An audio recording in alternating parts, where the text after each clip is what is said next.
Assalamualaikum warahmatullahi wabarakatuh. Balik lagi di channel Torik Al-Haya yang akan melanjutkan kisah Nabi Yakub alaihissalam dan Nabi Yusuf alaihissalam dengan visualisasi yang diadaptasi dari film Prophet Yosef. Di video sebelumnya sudah dijelaskan bagaimana perjuangan Nabi Yakub mendakwahkan ajaran tauhid di tengah masyarakat Padan yang menyembah berhala. Nabi Yakub akhirnya berhasil mematahkan klaim pendeta kuil Ashtar.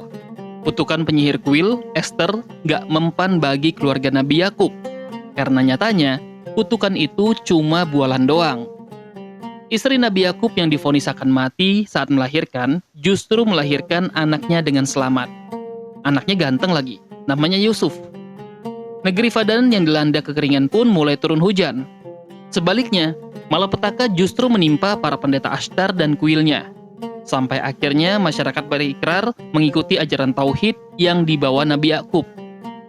Bertahun-tahun negeri ini dirahmati Allah dengan kesuburan. Namun, Nabi Yakub harus hijrah ke Kan'an, karena ayahnya yaitu Nabi Ishak yang tinggal di Kan'an meninggal dunia, sehingga Nabi Yakub harus menggantikannya.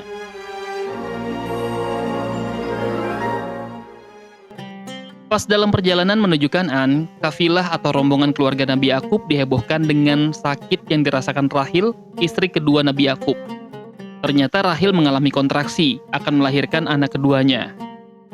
Mereka pun akhirnya bermalam di tengah perjalanan. Dalam situasi yang begitu genting, Balhah dan Zulhah masih sempat-sempatnya ngegosipin Rahil dan Yusuf kecil. Karena mereka cemburu, Rahil yang sudah 14 tahun gak bisa ngasih keturunan, akhirnya hamil dan melahirkan anak yang tampan, yaitu Yusuf. Sejak saat itu, Nabi Yakub memberikan perhatian yang lebih untuk Rahil, apalagi terhadap Yusuf. Kecemburuan ini pun ditularkan Balhah dan Zulhah ke anak-anak mereka. Dari sinilah muncul benih-benih kebencian 10 putra Nabi Yakub yang sudah besar terhadap Yusuf yang masih kecil. Sementara itu, Rahil masih kesakitan menjelang kelahiran anak keduanya. Meskipun Nabi Yakub sudah berdoa, tapi kali ini kehendak Allah berbeda dengan keinginan hambanya. Inna lillahi wa inna ilaihi roji'un. Rahil meninggal dunia saat melahirkan putra keduanya ini. Sementara putranya lahir dalam keadaan selamat dan diberi nama Bunyamin. Semua anggota keluarga pun merasa sangat sedih, terutama Nabi Yakub dan putranya Yusuf. Namun kenyataan ini harus mereka terima dengan ikhlas, karena sudah menjadi ketetapan Allah. Setelah memakamkan Rahil, kafilah keluarga Yakub melanjutkan perjalanan menuju Kan'an. Singkat cerita, kafilah ini tiba di Kan'an. Mereka pun disambut oleh masyarakat Kan'an dengan sukacita. Genderang pun ditabuh dalam penyambutan ini. Namun setelah Nabi Yakub mengabarkan berita duka istrinya yang baru saja meninggal, para tetua Kan'an meminta tabuhan genderang dihentikan untuk menghormati Nabi Yakub dan keluarganya yang sedang berduka. Nabi Yakub kemudian berziarah ke makam ayahnya, Nabi Ishak. Lalu ia menerima jubah kenabian peninggalan kakeknya, Nabi Ibrahim.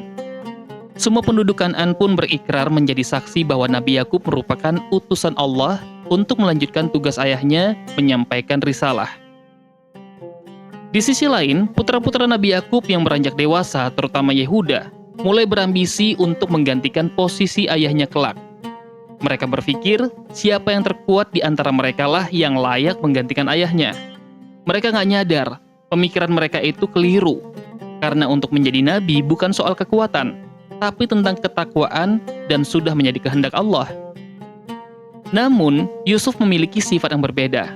Gak cuma tampan sejak kecil, dia juga punya budi pekerti yang baik dan kecerdasan yang melebihi anak-anak seusianya. Gak heran, Yusuf sangat diistimewakan sejak kecil. Bahkan kakak Rahil, Laya, sangat mengutamakan Yusuf. Begitu juga dengan Faikoh, adik Nabi Yakub, yang sangat memanjakan Yusuf. Dia memberikan baju yang bagus dan sabuk peninggalan Nabi Ishak kepada Yusuf. Ternyata hal ini membuat anak-anak Nabi Yakub yang lain merasa cemburu. Makanya, Nabi Yakub pun berusaha menjaga sikapnya. Sementara itu, meskipun Yusuf masih kecil, dia juga cukup peka terhadap perasaan saudara-saudaranya. Ia pun meminta jangan terlalu diistimewakan karena khawatir saudaranya akan cemburu.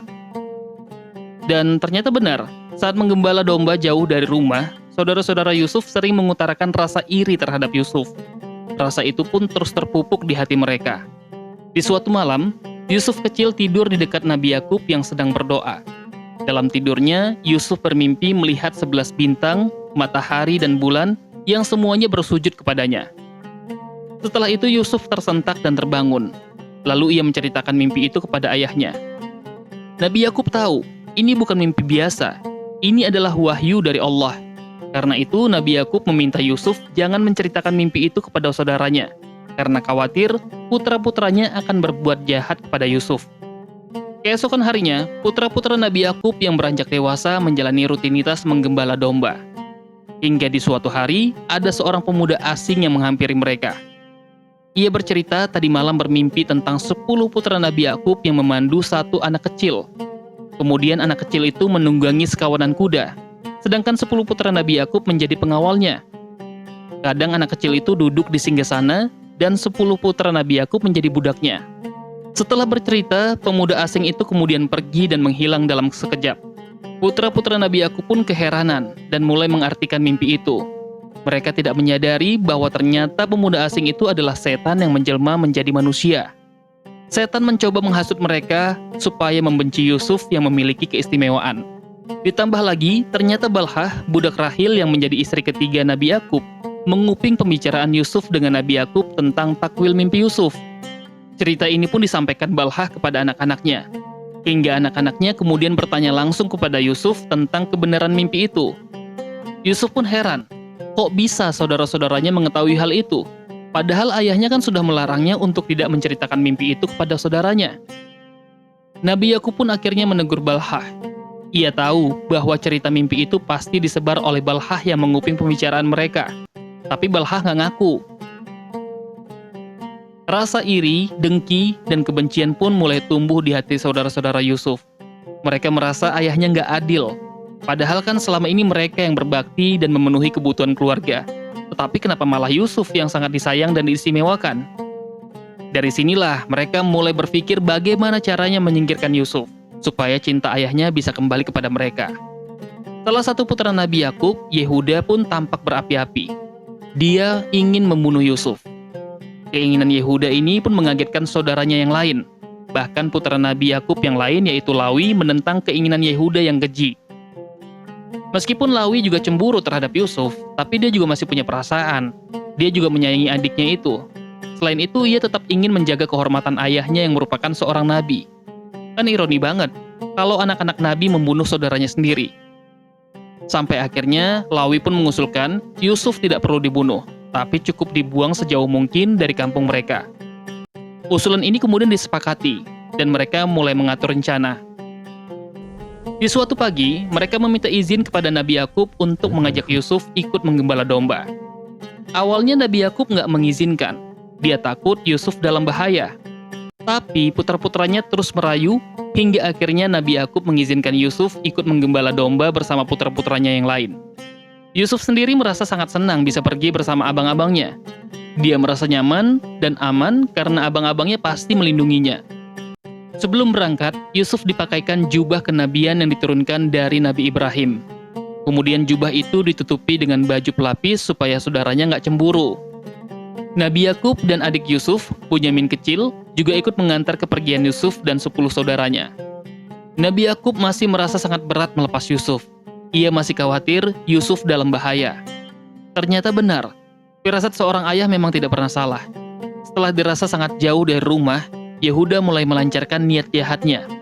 Yusuf yang sedang menunggangi keledai tiba-tiba aja ditarik hingga terjatuh ke tanah. Yusuf pun heran dengan apa yang dilakukan abangnya itu. Awalnya Yusuf mengira ini bagian dari permainan. Tapi kok abang-abangnya justru memasang muka bengis. Cuma Lawi yang memalingkan wajahnya karena nggak tega. Sementara Yehuda dan yang lainnya bertubi-tubi memukuli Yusuf. Yusuf berteriak memanggil ayahnya. Tapi keberadaan mereka sangat jauh dan luput dari jangkauan Nabi Yakub. Justru Yusuf semakin disiksa oleh abang-abangnya. Hingga akhirnya Lawi menghentikan tindakan kejam saudara-saudaranya terhadap Yusuf. Dia nggak tega melihat adiknya disiksa. Bahkan ia berniat membatalkan rencana mereka dan akan membawa Yusuf pulang. Tapi Yehuda berang dan mengancam akan membunuh Lawi dan Yusuf jika Lawi membawa Yusuf pulang. Karena merasa dilema dan takut dengan ancaman Yehuda, Lawi minta Yusuf dimasukkan ke dalam sumur raja, dengan catatan Yusuf jangan disiksa lagi. Lawi berharap akan datang kafilah yang ingin minum di sumur dan menemukan Yusuf, lalu mengambilnya. Oke, Yehuda setuju. Mereka mencari sumur terdekat. Setelah berjalan beberapa meter, mereka menemukan sumur. Yehuda tahu bahwa air dalam sumur itu asin, sehingga nggak mungkin ada kafilah yang menghampiri sumur itu. Tapi Yehuda tetap merahasiakannya, karena sebenarnya dia berharap Yusuf tidak akan ditemukan dan mati kelaparan di dalam sumur. Mereka kemudian mulai memasukkan Yusuf ke dalam sumur menggunakan tali. Yusuf pun berteriak ketakutan. Yehuda kemudian mengulurkan tali tersebut untuk menurunkan Yusuf. Tapi tali yang dia gunakan nggak cukup panjang untuk mengulur Yusuf hingga ke dasar sumur. Yehuda kemudian meminta Lawi mengambil tali lagi. Tapi di saat Lawi mengambil tali, Yehuda justru sengaja melepaskan tali di tangannya sehingga Yusuf tercebur ke dalam sumur. Lawi pun sangat terkejut. Dia marah kepada Yehuda yang sepertinya memang berniat membunuh Yusuf. Ditambah lagi Lawi akhirnya mengetahui air di sumur itu rasanya asin. Tapi Yehuda nggak peduli. Ia dan saudara-saudaranya yang lain meninggalkan Lawi yang masih mengkhawatirkan Yusuf. Hingga akhirnya Lawi pun mengikuti saudara-saudaranya meninggalkan Yusuf di dalam sumur.